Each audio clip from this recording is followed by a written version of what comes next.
Well, hello and welcome to Geordieland 1892. Haven't seen you for a while. Or rather, should I say that you haven't seen me? Well, there's been a lot going on, and I haven't really been able to put any videos up for a while. I think the last one that I put up was after we battered Manchester United at St James's Park, and a lot's gone on since then. Our 5-game unbeaten run came to an end at Villa Park on Saturday in the early game. I hate early games. But the lads have done really, really well up till now. Eddie Howe's been fantastic. Jason Tindall, fantastic. But unfortunately, Newcastle United fell at Villa Park.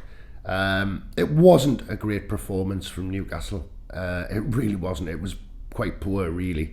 A lot of people have said maybe tactically Eddie Howe got it wrong and Unai Emery got it right. I tend to agree with that, but I also believe that Newcastle are a bit fatigued. They look tired for me. Across the back, we didn't play very well at all. To be honest, I'm not even going to single anyone out. I thought we were a bit poor all over the pitch. Pope did make some very good saves to keep us kind of in it, and obviously the post and the crossbar helped us a little bit as well. Now, yes, Newcastle United were poor on Saturday. Was not a great performance, but on the other hand, I thought Villa looked really, really good. Aston Villa played a great game. And I don't think anybody really can say any other about that. Villa, from the off, really, they were going for our jugular, and we couldn't match them at times. But I thought Jacob Ramsey's goal, scoring in the 11th minute, they thoroughly deserved to be ahead, really, in that period of time. Second half, Ollie Watkins, well, he was superb, really, Ollie Watkins, to be fair. Now, I know there's been a bit of history between the fans, between Villa and between Newcastle United, and I'm sure they were loving every minute of it on Saturday. But like I say, it is what it is, and Newcastle were poor, and Villa were really good.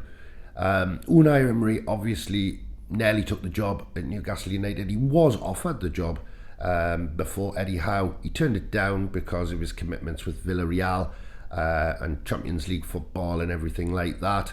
But I still believe we got the better of the two managers. I still believe Eddie Howe is the man for the job.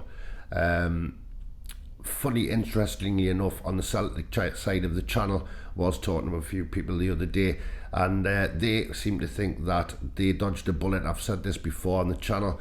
Not everybody believes that way, but at the end of the day, I think they did all right getting Postecoglou. We did the right thing getting Eddie Howe, and Unai Emery has proven himself, because Aston Villa have gone from right down there at the bottom, and they've bounced up the league under his command. After parting company with Gerrard, they're a different side completely. Now, unfortunately, I was hoping that it was going to be 6 on the belt for Newcastle United after our 2 home wins and our 3 away wins. It wasn't to be, and like I say, I'm not going to go too much into the match, because a lot of channels have covered this. This video's come up a bit late because, like I say, time constraints for me it's been difficult the last week or two. I don't want to talk too much about that, but everything's fine, and I will be putting up more content more regularly. Now, I would like to just give a little shout out here to the staff and the regulars, the locals at the Wickham House, who adopted me for a few months there, and hats off to all of them. Great people. If you do fancy a cheap pint between Mondays and Fridays, between 10 and 5, it's only £1.95 a pint. So get yourself in there. They don't bite. They're very nice people, actually. But honestly, great little pub. So check it out. Obviously, I wanted to give a shout out to Graham Bell, who was interviewed on Shaw's side of the channel, Celtic side of the channel. I met him at the weekend, just briefly. He's a big fan of the channel. His son's been on the channel before, so a big shout out to Belgie. And thanks very much for the kind words, and thanks for the support. And lastly, obviously, I haven't shouted out Italy Magpies for quite a long time, who do let me share these videos on their Facebook site. So a big hello, and you know, well done. It's a great Facebook site. Check it out. So obviously, moving on, Newcastle lose at Villa. We were second best by far. That's all that can be said, really. We do have a massive game at the weekend. This game is huge. Gargantuan is this game on Sunday, and we will be taking on Tottenham Hotspur. Now, obviously, the race for the Champions League is, well, it's there, isn't it? And Manchester United, they managed to win there at the weekend, so they go third, leaving us fourth. Tottenham Hotspur were beaten at home. They were beaten at home by Bournemouth by 3-2. So massive dent for them. They've been all over the place, really, haven't they, Tottenham? I think it was a good thing that they got rid of Antonio Conte, or whether he left. I'm not sure what happened there. But obviously, Tottenham at this moment in time are still gunning for a Champions League place, and it's up to us to stop them. It's in our hands, so to speak. So it would be fantastic if we can get 3 points against them. We do have a game in hand on them. We've got to play that game. It's still to be arranged, I believe. We do play Brighton in that extra game. That'll be a tough one as well. But all of these games are going to be very, very tough in the run-in to the season, and we've just got to keep getting points. We've got to look forward, not look in the rear view mirror. We've got to just keep putting 3 points on the table if we can, and especially on Sunday. Like I say, it's a huge, huge game. Now, Manchester United don't play at the weekend due to the FA Cup, so their game's been postponed. So there is a chance that if we win that game against Tottenham, we will go back to third. You know, psychological. And then the next game after that for them is against Tottenham. That'll be on Thursday the 27th of April, I believe. And on the same night, we will take on Everton, and we will be down at Goodison Park for that one. And we really should be taking 3 points down there. I know they're in a dogfight at the bottom of the league, but we desperately need to be winning these kinds of games.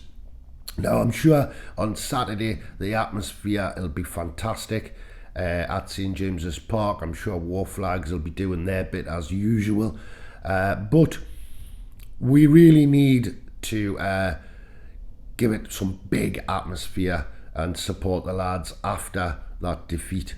I'm sure the lads are going to bounce back, no problem. I'm positive that Eddie Howe has probably looked back at everything in that game and tried to put everything right for the next game. That's the kind of man he is. But like I say, maybe tactically he was a little bit schooled by Unai Emery at the weekend, and I'm sure he will aim to put that back and right. It happens, and you know, we can't complain now. There are a tiny fraction of supporters who in social media were complaining about that result. Yeah, fine to complain, but some people were saying that it was time for Eddie Howe to go. Can you believe that? Unbelievable. In my opinion, not true supporters, and obviously don't know really much what's going on this season with Newcastle United. Pretty poor judgment from some of those people, but like I say, it was a tiny percentage.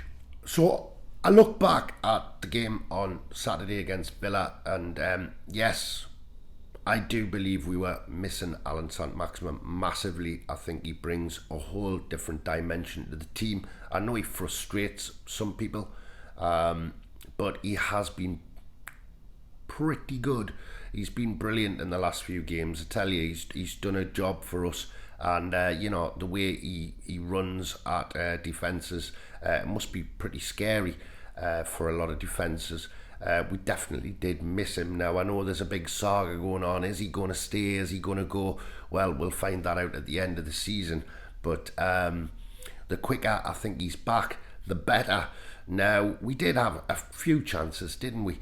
But it wasn't to be. I thought Isak had a decent game.